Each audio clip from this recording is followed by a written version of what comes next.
Okay, we are live for episode 240 of Trek Live, back from our winter holiday break. How you doing? Doing really good. Excited to be back talking about Star Trek and rankings, no less, and an Yeah, extended rewatch. But it was a good break. I think it's every time this time of year rolls around, I think it's always a good time, at least for me, to kind of get back on the rewatch wagon hmm and finish up some Next Generation. yeah, So yeah, I'm excited to talk about it this morning. yeah. And we felt like because it's been a pretty long time, and it's kind of aligning where in the last week, really, you just finished TNG season 7. Last weekend, I finished DS9 season 6, Voyager season 4. We're at the end of seasons, kind of aligning that way. First episode back, kind of makes sense, I think, to like talk about what we've been watching lately. Cover those most recent seasons. TNG, the end of the show for you. Um, we have some rankings, like you said, to share for all three of these seasons. Mine are on Twitter if you follow me there, um, or on Blue Sky. Actually, I posted them there as well. You've seen them, but I'll put them up here. Dan's season 7 TNG rankings will be seen for the first time here. They're cool. They're interesting. I've seen them. Lots to talk about. So that's going to be our episode today. We're going to pretty much just dive deep into our rewatches, talk about what we've been doing, what we've seen lately, favorite episodes, interesting little tidbits about each of these three seasons of Star Trek, um, and see where that takes us. I kind of want to start with TNG season 7, and before I put the rankings up, since it's the end of a show too, and you kind of sat with TNG season 7 for a bit. I think you were definitely uh, living in that season for a little while there. And season 7 is like an interesting animal. I think a lot of people kind of view it as maybe a bit of a drop off from 3, 4, and 5 and 6. Do you agree with that? What do you think of the season as a whole? Before we get into like the individual episode kind of placements on the rankings and such. Yeah, I agree with that. I think it's a little bit of a drop off. I think for me, it was really tough. I struggle with like season sevens just in general. I think if you go back to my last show, which I think was Deep Space Nine, Yeah. I struggled with season seven as well, and that's not necessarily the content or the episodes. I think it's just me in general. hmm But for me, season seven of the Next Generation has always been a little up and down with some of the we talked about it kind of maybe a few, I guess, maybe months ago, where I think this is the season of the family, Yeah. and I think some of those can um, maybe hit just middle of the road for me. And I think, but there's also some really wacky sci-fi concepts that I think starts to like leech in from some maybe some other shows in development slash like on air with it. I think so. There's some really interesting stuff here to talk about. I think in season seven, and some really wacky sci-fi concepts I love. But I think for me, I really struggled with that mushy middle, and I think there's a lot in this episode where it's like C to B minus hmm range, according to Bill, he's using his kind of letter grade system for rankings. I don't usually do that with mine, but it felt like to me that it's a really heavy, um, really middle of the road season. So I definitely struggled with these rankings um, to kind of uh, find a kernel of something that I could be like, all right, this episode's better than this one. And I think oddly enough, I think that makes me look at the episode a little bit deeper and try to find something that I can kind of differentiate some of these episodes, just because some of them are just kind of really middle of the road, at Yeah. least for me. So I would agree. I've always kind of felt that way about season 7. It's kind of a departure from 3, 4, 5, and 6, and that mushy middle. A lot of episodes that are kind of not necessarily like misses. There certainly are a few of them, I think, within the season. But there's just a lot of like, it's okay. It's got its moments. It's solid. It does maybe something unique, um, but maybe it doesn't elevate into like that classic upper tier territory. So where some of those other like middle of the series seasons of TNG. has a thicker upper tier, top tier, maybe a thinner mid tier. Kind of reverses in season 7, I think. So, and I think that makes it a fun season for something like rankings and comparing rankings, like we kind of tend to do. If you ask a bunch of people to stack those episodes, I think season 7 is one of those seasons that it's going to come out looking all different depending on who you're talking to, with maybe some commonality at the very top. But beyond that, once you get through that top 3 or 4, you start to see some real variety potentially there. So, it'll be interesting to kind of dive into that, which we'll do in a second here. One of the things that's unique about your rewatch of TNG here, and the one I did too, that I finished up a little while back, is it kind of coincided, like we kind of straddled Picard season 3, like kind of in the middle of our TNG experience. And there are a couple episodes in season 7 that I think are like directly kind of key into season 3 of Picard. Did Sub Rosa. Yeah. No, just kidding. I will say about Sub Rosa though, what gets her out of her trance is like the entity like attacking Picard. And so that's just like there's stuff like kernel that. there. There's a kernel there. And that's what I kind of stuff like that. I'm curious from your perspective, were there things that had you thinking ahead to season 3 of Picard in the show, in the season? Like how often did you find yourself kind of like thinking about where these characters end up? And just Picard in general. I think Journey's End. There's some stuff in there that kind of gets touched on in Picard, and obviously this series finale ties kind of heavily into that last season. So no, I think everything. There is lots of kernels that kind of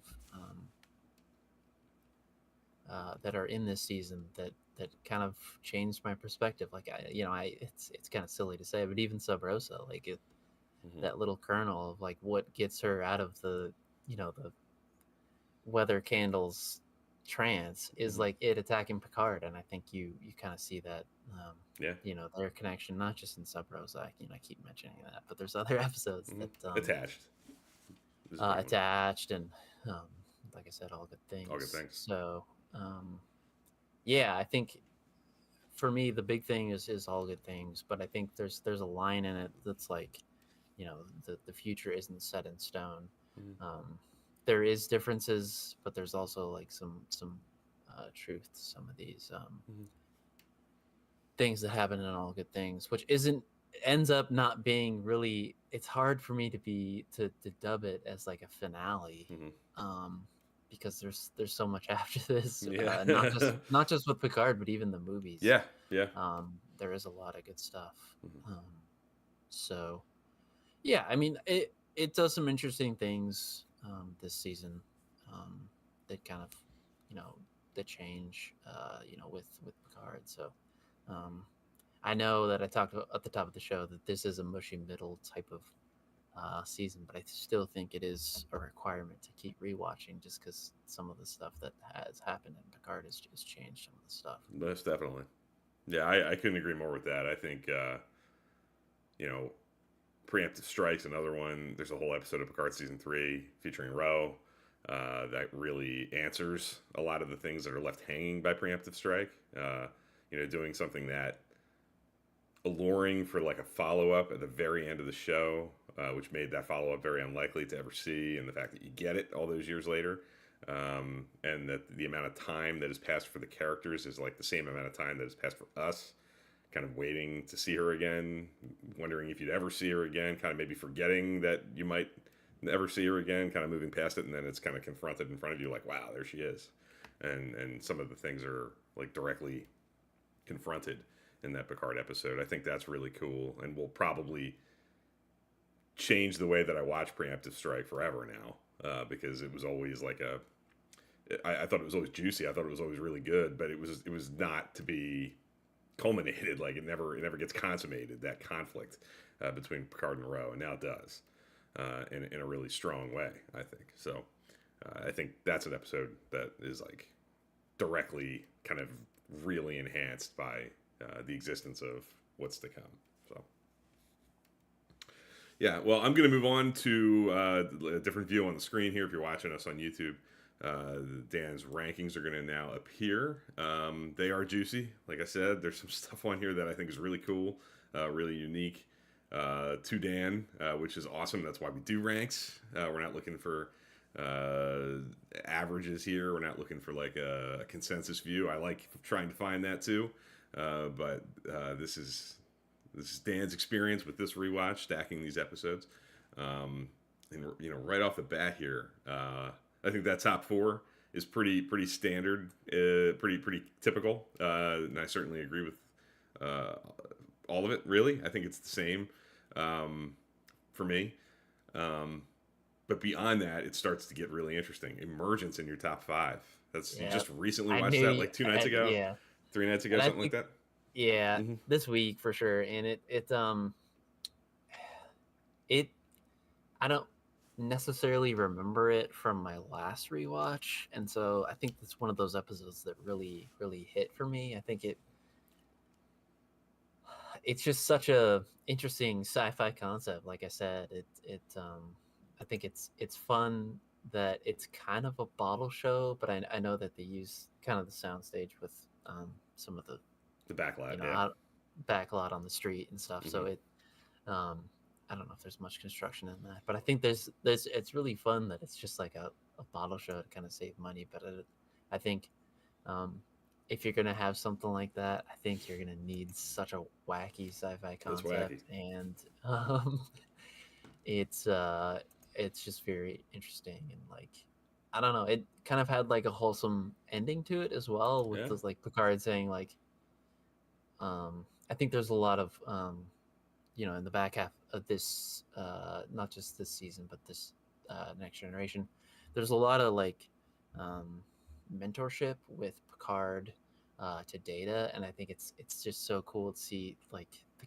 Data like coming up and asking like, how did you know that it was going to be okay? And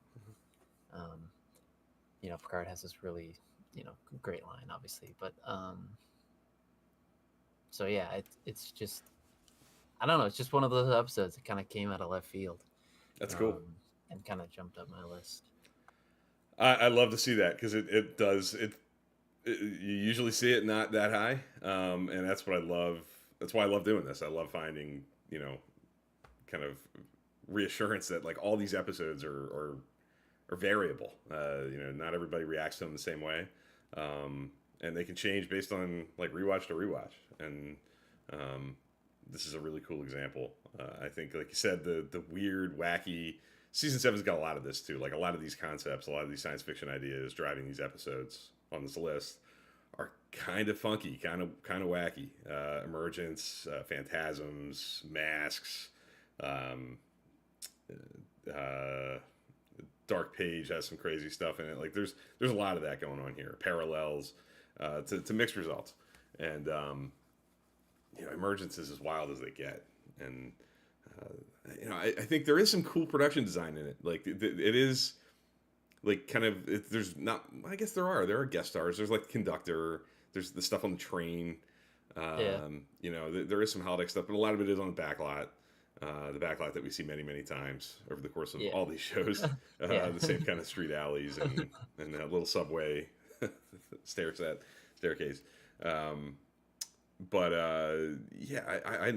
loved it growing up. I remember really being a fan of it for those reasons when I was young. That it was kind of weird and fun, and I liked the train stuff. And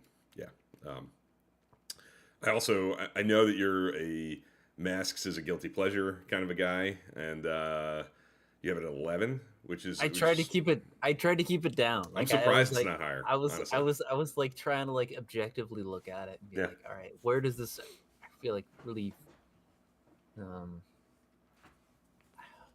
objectively fall on my rankings, and I think it's kind of right in there. Like Eye of the Beholder is another one of those episodes where it kind of came out of left field, where I talked to Caleb on the who's here. Hi, Caleb, or popped in. He's in the comments. It was either on Discord or Twitter or somewhere, but I was just like, this is one of those episodes that kind of came out of left field. So anytime you get like a Enterprise or like Utopia Planitia lore, I think that just adds like another like letter grade to it. So I think it's one of those episodes that kind of, like some of the ones that we were just talking about, kind of came out of left field. Yeah, there's not a whole lot of time spent on for as much love as the ships get, and like as big of a deal as they are for so many people. There's not a whole lot of that in any of the shows. So, Eye of the Beholder might be like the single most prominent episode in that lane, where you're dealing with stuff directly tied to Utopia Planitia, the construction of the ship, looking at that kind of stuff. There's not a whole lot of that in any of the Unless shows. it's a Leah Param episode, True, you get there's a that. little Like bit, Booby which those Trap. again, those are Yeah. yeah, those episodes may vary as well, but True. Yeah. Yeah. So, Uh, were you surprised by that one? Is that one like I know Masks you kind of you went into, and you mentioned Emergence you didn't like. I don't think you went into Emergence thinking this is going to go high. This is like I did I didn't not. expect Same with Eye of the Eye of the Beholder. Beholder. Those Same two, I didn't realize that.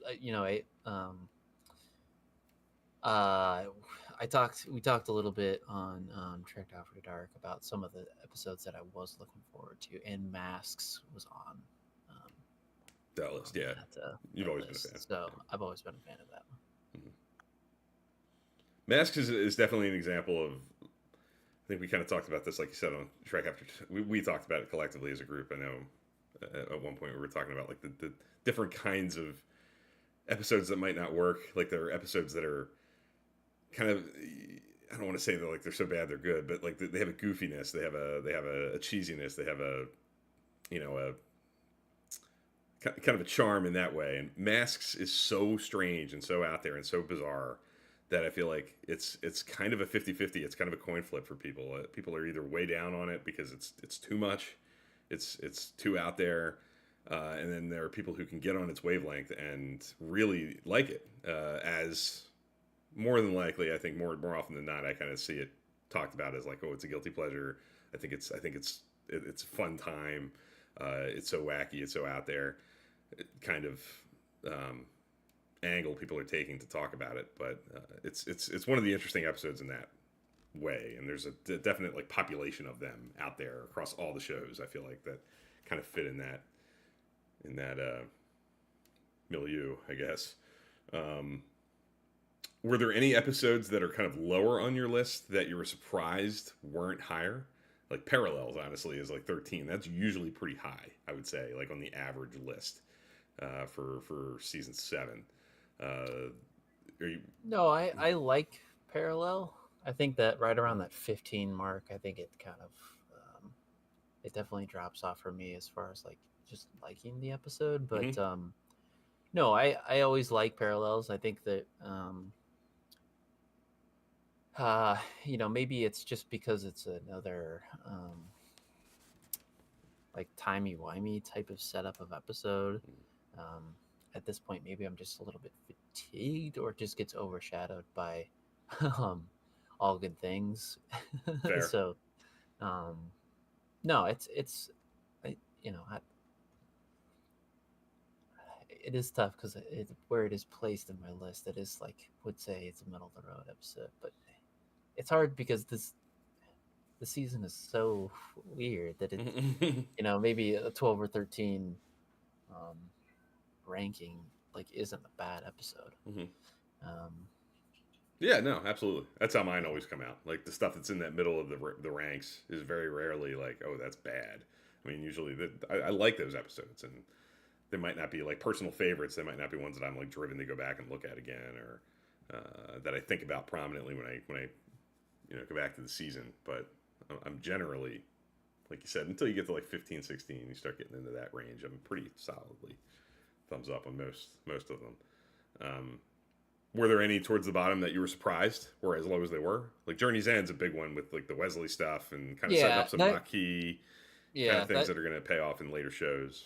That's one of those episodes that could definitely, your mileage may vary depending if you like how the Wesley character like somewhat ended, because we get some of it in Picard. I'm just not a fan of kind of how it ends. That's a big discussion Um, point. I mean, I'm curious to talk about that maybe, like, because that's yeah, it's a really unexpected choice, I think, for a lot of people to go as extreme as they did, and it's a big deal. I mean, he was a regular for 3.5 seasons, and kind of recurring in and out after that.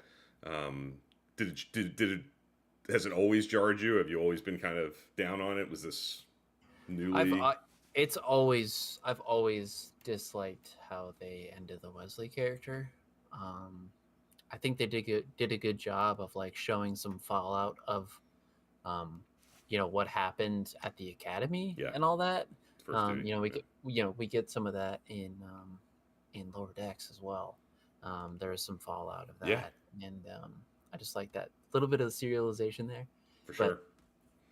for me, Journey's End definitely points some um, interesting things with the Maquis, obviously, and that whole like fallout of the Maquis and the war with the Cardassians, but which isn't like there is some other episodes obviously that deal with that, but Hmm.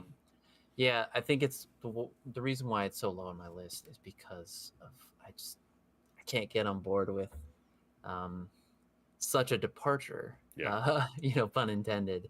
Um, I think uh, you know I don't know what kind of the um, reason why the him they going that route, but also like um,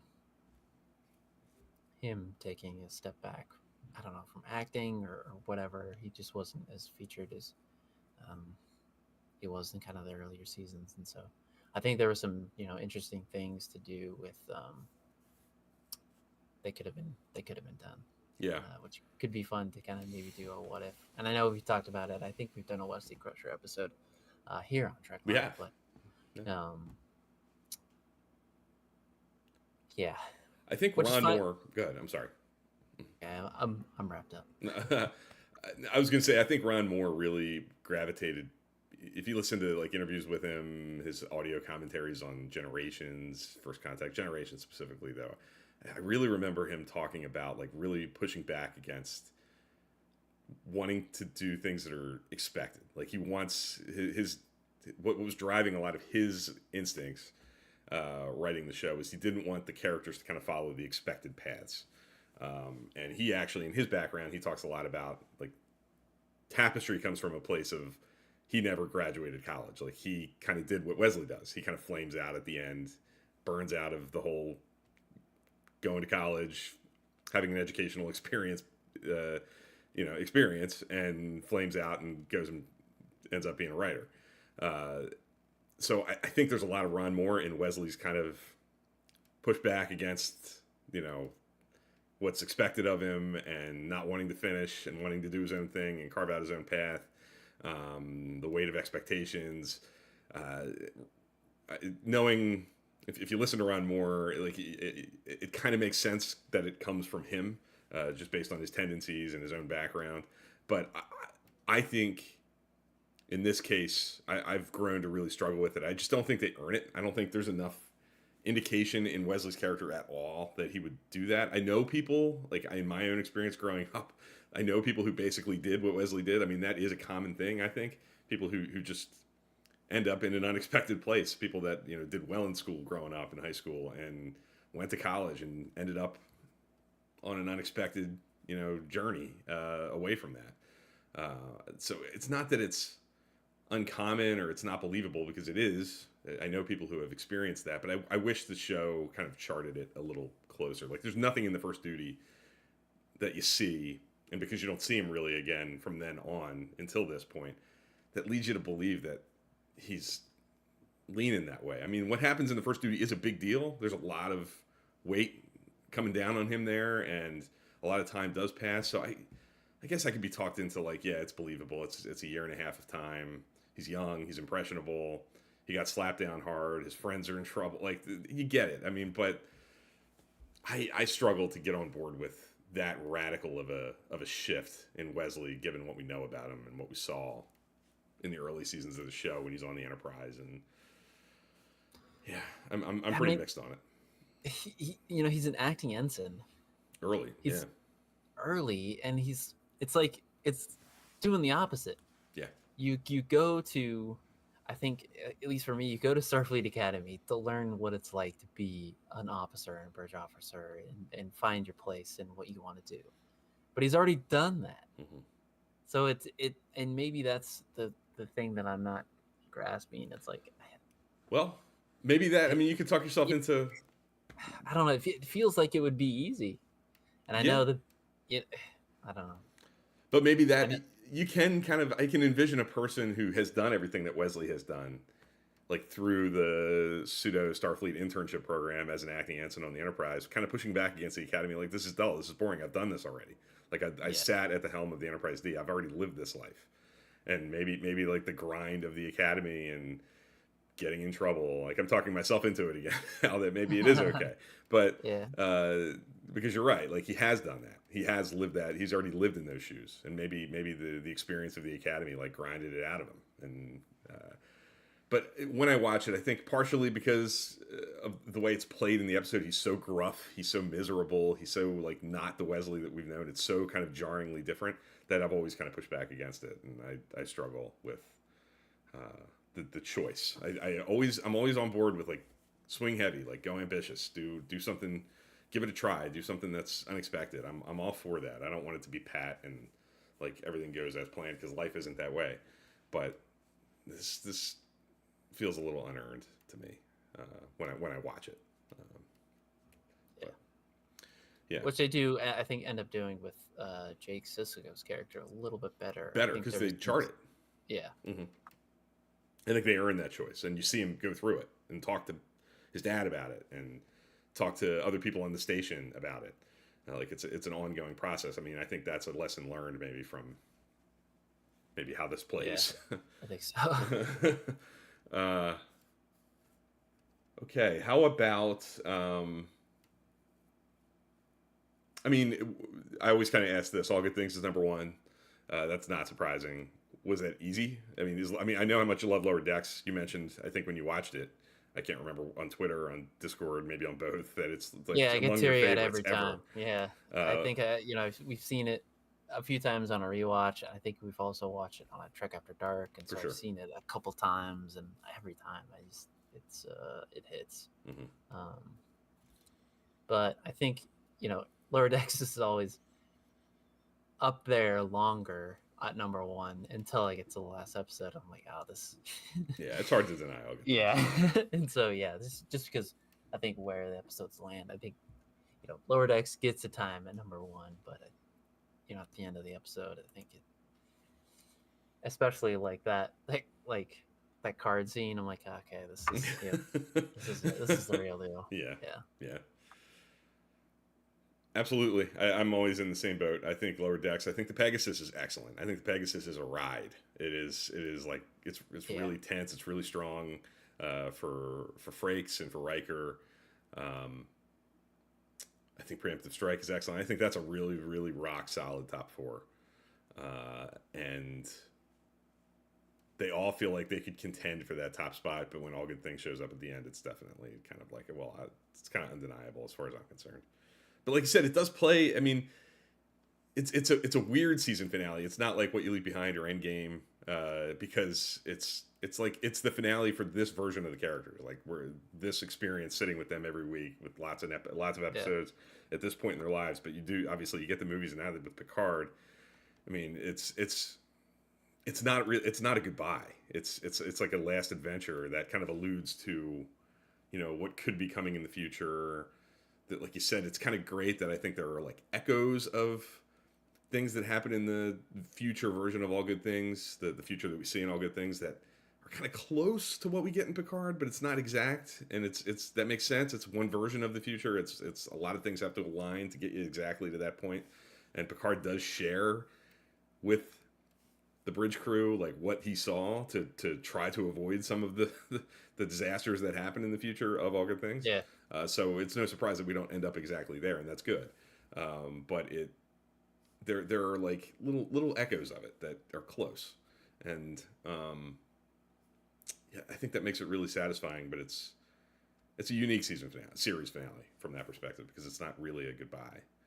Um, It's the perfect bookend. It's the perfect closing of that chapter. yeah, I would. And Yeah, I don't know. And also, real quick, shout out to Jim at Trek Ranks, because they just had an episode about ensemble. This is the ultimate ensemble. yeah, It's three different crews, three different whatever timelines or whatever we want to call it. I mean, that's just the ultimate. I and don't know. And that in this era of TV, it's easy to fall into a clip show type of thing. But this is like not that. It's the perfect bookend. yeah. No, I agree. It's definitely the perfect ensemble. Like it really gives all of them big moments to shine. They all get. I like that some of them are like more prominent in different timelines than others. Like, and it makes sense. Like Riker, you don't see in the past timeline because obviously he looks very different by season 7 than he did in season 1. So he's Yeah, very Frakes heavy. didn't want to shave the yeah. No. So Big beard. you don't see him. You don't see Geordi in the past in All Good Things, but you see them a lot in the future. Like LeVar Burton's really heavy in the future Yeah. stuff in All Good Things. He comes to the vineyard. He's Yeah. the one that kind of starts that. Yeah. Yep. Uh, you don't get much of Deanna. Well, Deanna's not in the future, but she's pretty heavy in the past and in the present, certainly. Uh, Crusher is not in the past, but is very heavy in the future stuff. So it's just really, they find really interesting ways to use the whole cast. Bringing Denise Crosby back is really great. She has that really nice moment in the shuttle with Picard flying up to the Enterprise. I think that's a great little scene that gives Tasha like one last like really nice moment.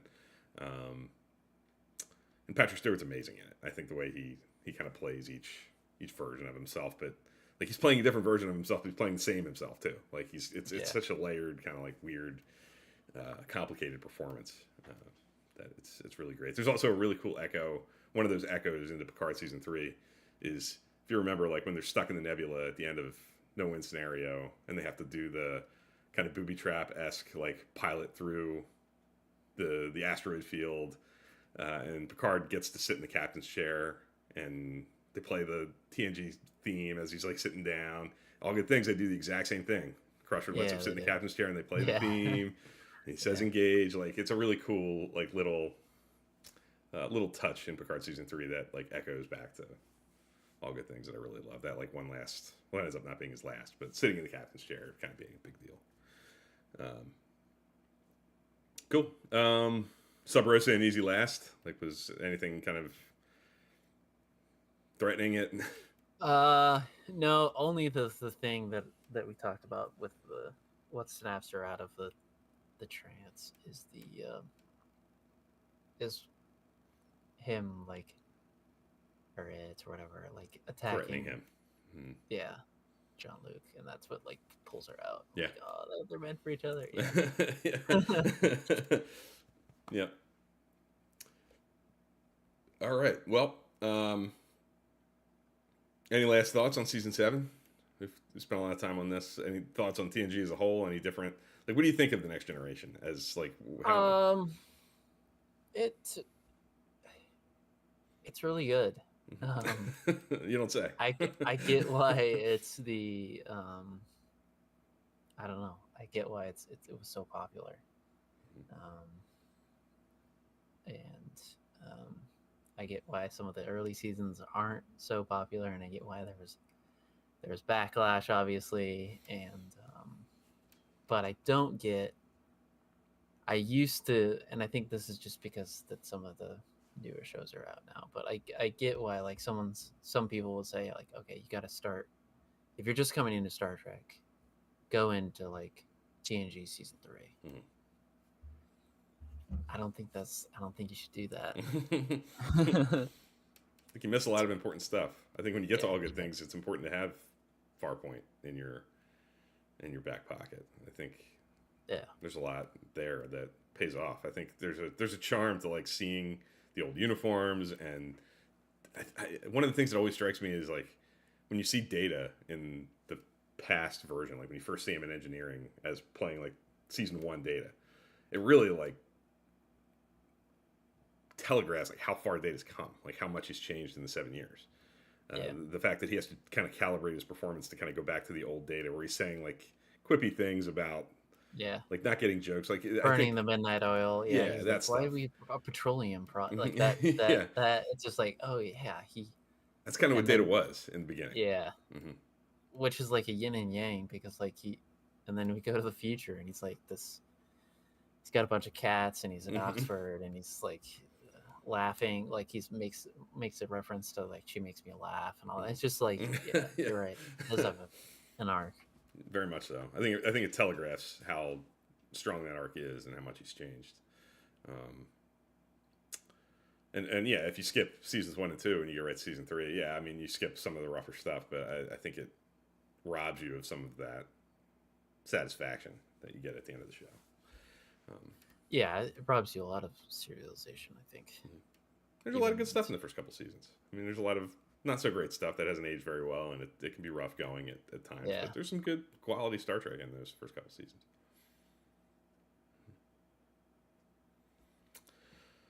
All right. I guess we'll pivot real quick. I'm not going to spend as much time because I think this is a bigger deal with you know, we haven't seen these ranks yet. Season 7 DS9 TNG, the ones we're about to talk about with me are out there. But with you finishing TNG, I really wanted to spend some quality time on that. But real quick, I will throw up here. Go with DS9 season 6. Having just rewatched that, I'll just say that like every time I go into this, I think I watch Far Beyond the Stars, which is earlier in the season, and I think that's not going to get topped. Like it's definitely the best of the season, and then in the Pale Moonlight, inevitably, it's like yeah, that's it. Like, Yeah, that yeah. happens to me every time. I'm like maybe this will be the time that I flip those two, and I can't. And I love them both. I think they're the two best episodes of Deep Space Nine for me as a whole. But very very strong season. But I always say like when you see people rank Star Trek seasons, people put season 6 very high.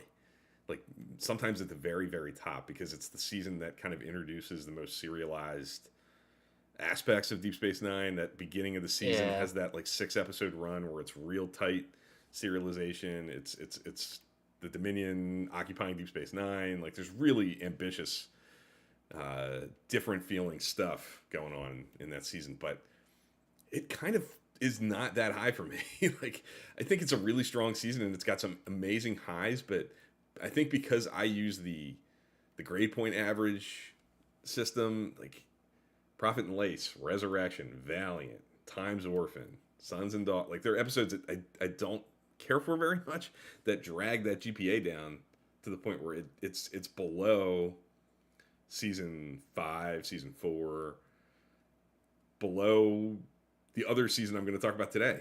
I think Voyager season 4 I would put ahead of DS9 season 6 based on the average. It's close, but it's got season 4's got some misses. That F, that Prophet and Lace, kills it. I mean, having an episode, having an F in your season really really drags that my system with using the numeric value of the grades to kind of come up with an average. Having that 0 that you get for the F is a big deal. And I think Prophet and Lace is that bad. Like talking about, people think Masks is kind of like a guilty pleasure. Some people think it's ridiculous and silly but kind of fun. Prophet and Lace isn't any of those things. Like it's a chore to get through for me every time. Like there's not much redeeming going on there at all. I don't know about you. I think you've probably said similar things in the past. By the time you get to season 6, like, and you've kind of lived this, like the Ferengi, the Zach stuff, the Ishka stuff, kind of over it, maybe. Yeah, I mean, Ferengi stuff at this point is tired beyond tired. I yeah. think just like it's just even the stuff they tackle in this episode. I mean, it's an FF minus it's FF bad. minus. It's bad.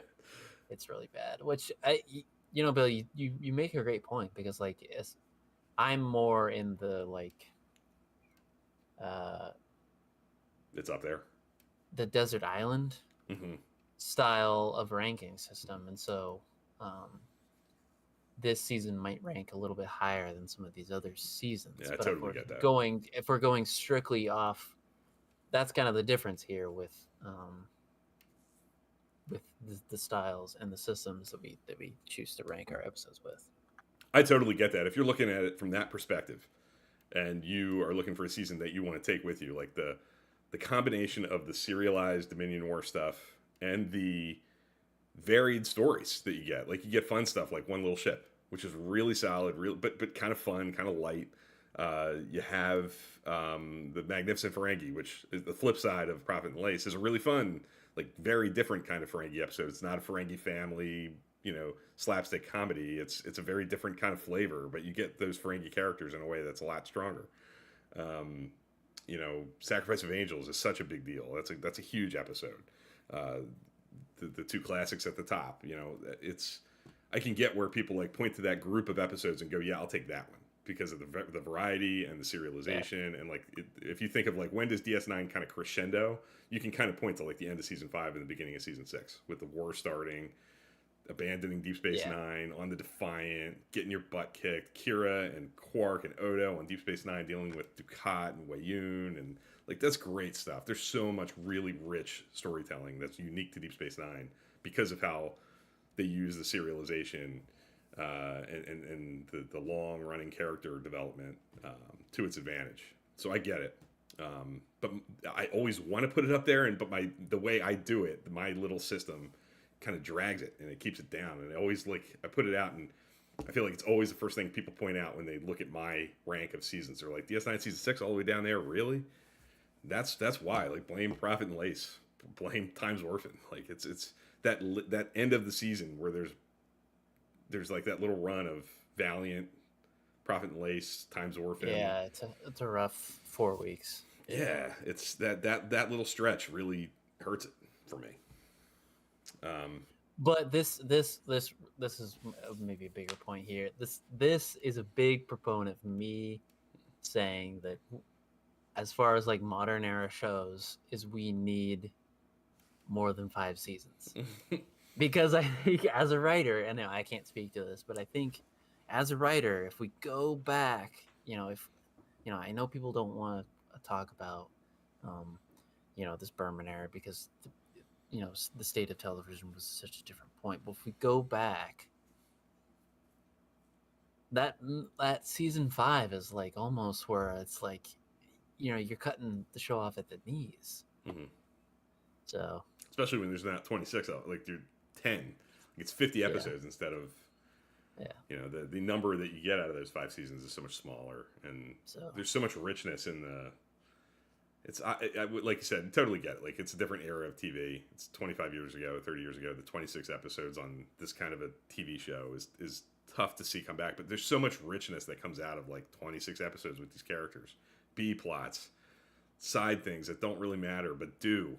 Like they don't matter in the grand scheme of things. They don't matter to the Dominion War. They don't matter to like whatever the big, overwhelming thing for the season is. But they matter for the characters, and they matter for like getting you invested in the relationships and the setting, and like some of that it's harder to achieve. It's possible. Like Strange New Worlds I think does a really nice job with creating moments and little side stories, but the time just isn't there to kind of create that texture that those old shows had.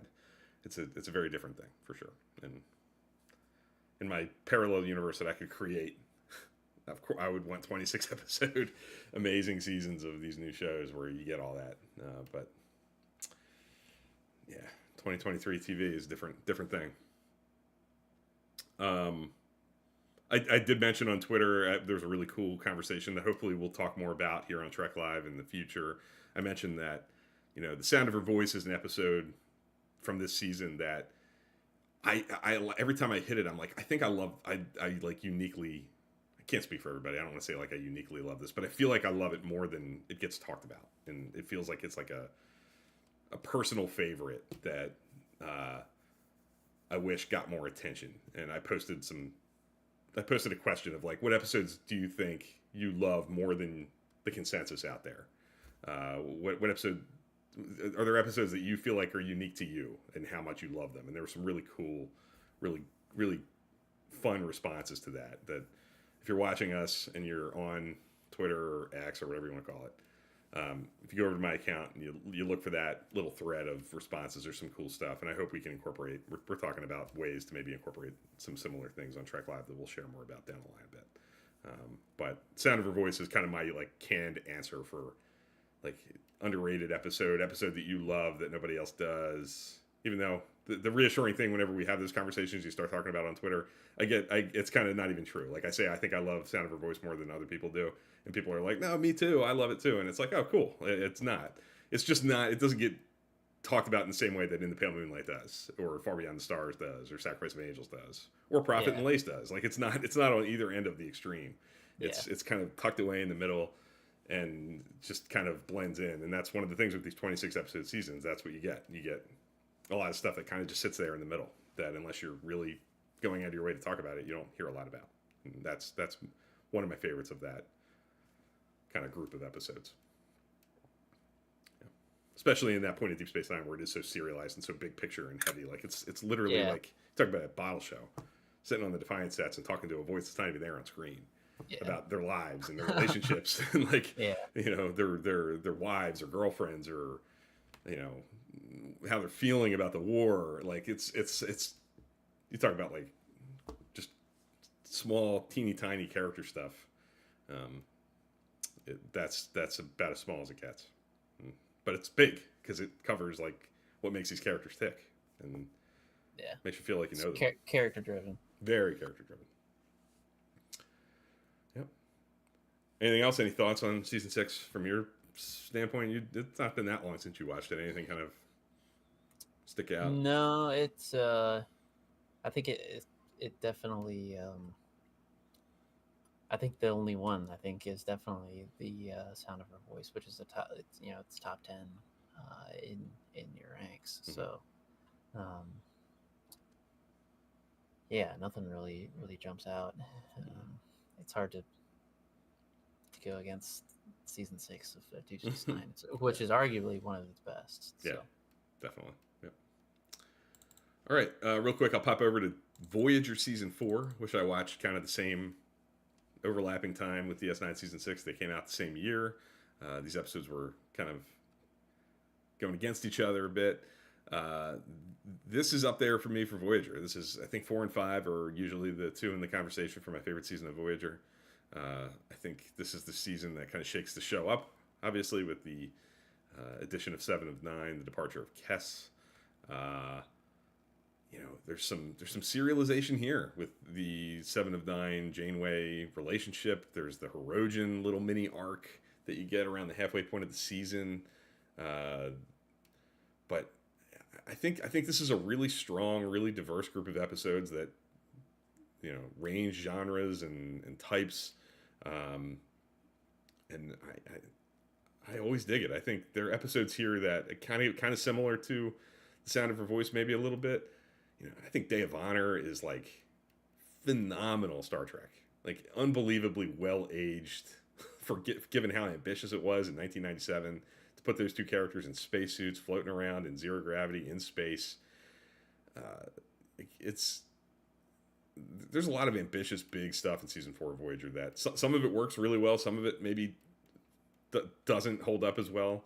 But Year of Hell, Scorpion, Living Witness, really, really strong upper group of episodes there, I think. Yeah, I mean, last episode we talked about greatest year of Star Trek with 2023, but this, that's a good year. This, you said 1997. I mean, 97, 98.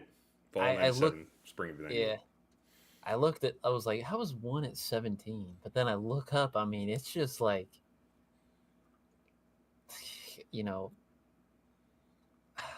all these episodes are just so like, upper tier Star Trek that it's like, 1 is 17 because there's so much great stuff in this season and in this year. It's just like, which, it'd be written probably in 1997. So, mostly, yeah.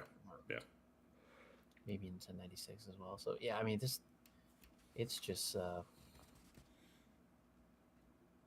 they were cooking with gas and running on all cylinders, however you want to put it. I mean, it's just top tier Star Trek. It is. Voyager's amazing. I think Voyager's really, really great. It is as good as its fans, people who are really dedicated to it, say it is. It is great Star Trek. When it is cooking on all cylinders, it is as good as it gets. I think Year of Hell is amazing TV. I think Anorax is such a complicated guy. I think they do an amazing job in those 2 episodes of building him. He is one of the strongest characters of that type in Star Trek. He is a true blue like Star Trek antagonist. He does horrible, horrible things, but you don't have to agree with him. You don't have to sympathize with him, but you can empathize with him. You can see why he is the way he is. Not just one-dimensional mustache twirling type of antagonist. He's right. Complicated. He's just so good. And he's a mirror of Janeway. Like Janeway is obsessed and will stop at nothing to get her crew home. How like Anorax is willing to go further is the same. is the same. Yeah. He's obsessed with getting his family back and will not stop and will sacrifice anything to do it. He goes to different extremes. He's willing to do vastly different awful things to accomplish his goal. But I love the parallel of how different are Janeway and Anorax really. Like what they're willing to do, how they're doing it is different, but the thing that's driving them is the same exact thing. They are both hellbent on achieving their mission, and it's a personal mission. It's something that drives at them personally.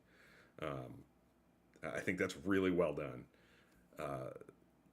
There's emotional stuff in it. You always talk about the watch. The watch with Chakotay and Janeway is a great thing that drives home like the closeness of not just those two, but the crew. Like that it's a family. That's a small little detail in the episode. Teeny little thing, yeah. But they bring it back in part 2. Like it's done in part 1, and part 2 it comes back, and it drives home the themes of not just those 2 episodes, but the show, the series.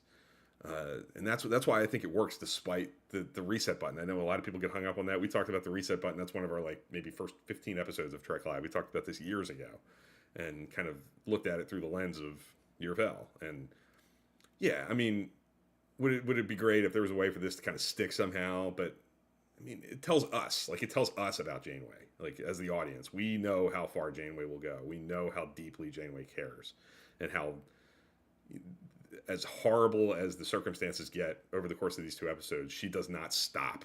She will not give up. She will not yield. Like I think it's like the hallmark episode for Janeway. Like it tells you everything you need to know about her. She's got a great scene with Tuvok in part 2 when they're parting ways. There's a great moment after Tuvok gets injured and he's blinded, and he comes onto the bridge, and he's like, all the dignity that Tuvok has as a Vulcan is like going to his station, logs in, and Janeway is like in the middle of a battle just looking at Tuvok, and just the expression on her face, like she's so good.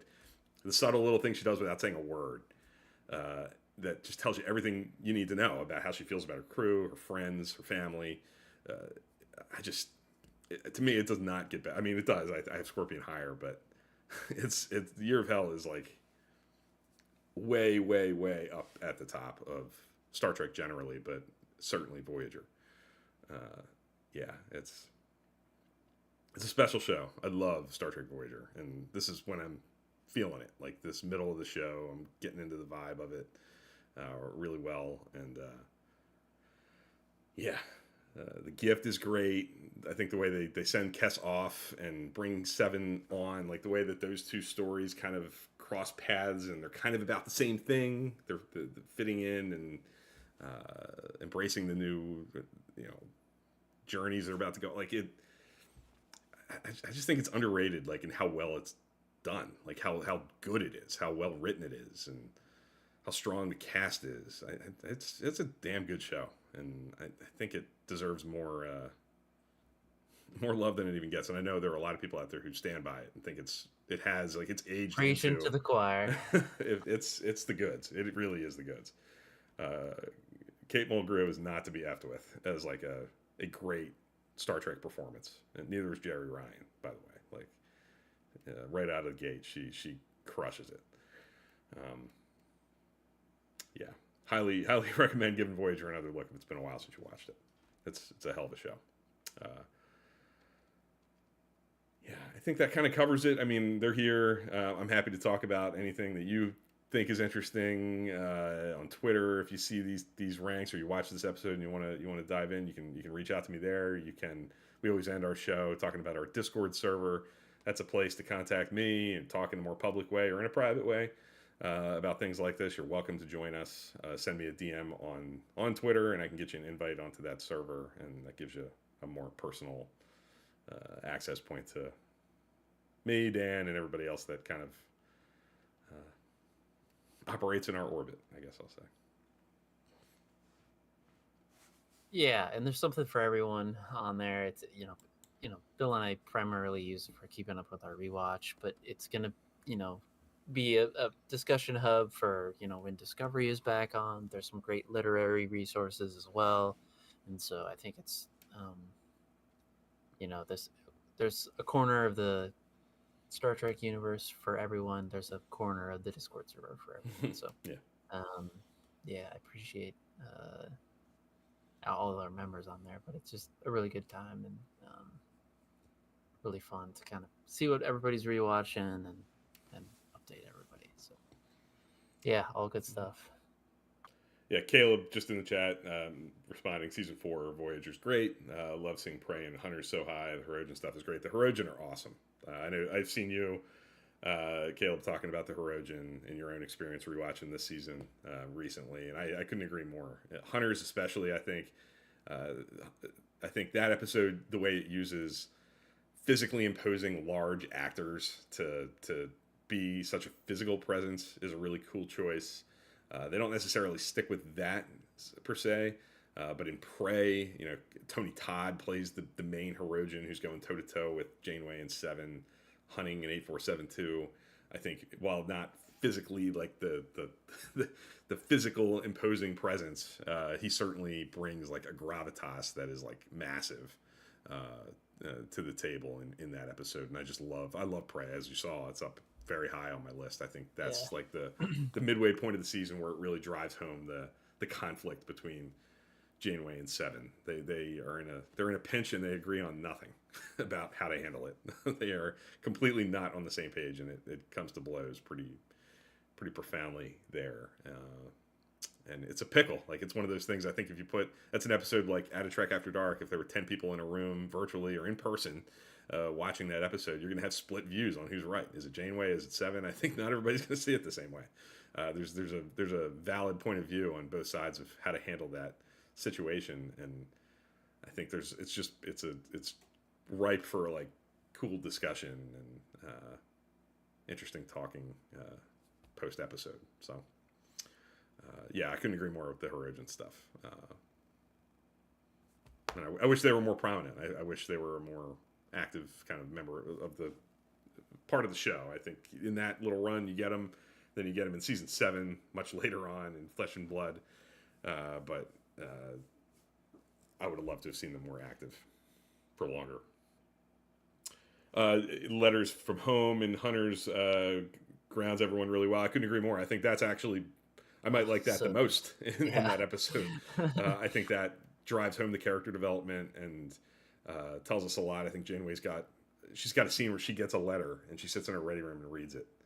And you don't know what it says, but you know what it says because of what Kate Mulgrew does with her face. And again, Kate Mulgrew is not to be effed with. She's really, really great as Janeway in moments like that. And Hunters is a big highlight for her, I think, because of scenes like that. Yep. And there's like cross referencing the shows too, like B'Elanna and Chakotay are getting letters about what's going on with the Maquis, which is stuff that we're dealing with in Deep Space Nine, like at the same time. Like just recently, if you're watching it the way I kind of watch it, just several months before, you've watched Blaze of Glory in Deep Space Nine, where the Dominion and the Cardassians are legit wiping out the Maquis. They are on the run. They are scattered, and they're up against it. And of course, that's what B'Elanna and Chakotay and members of the Maquis are going to be hearing about on their letters. And they deal with that. And it lingers for B'Elanna into next season, even with extreme risk. So, Voyager's great, y'all.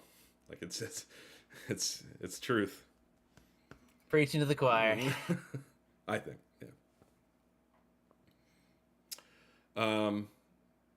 Anything else we want to talk about before we wrap up here? We've been going for a little over an hour, I think. I don't About think an hour. so. Next episode probably, and then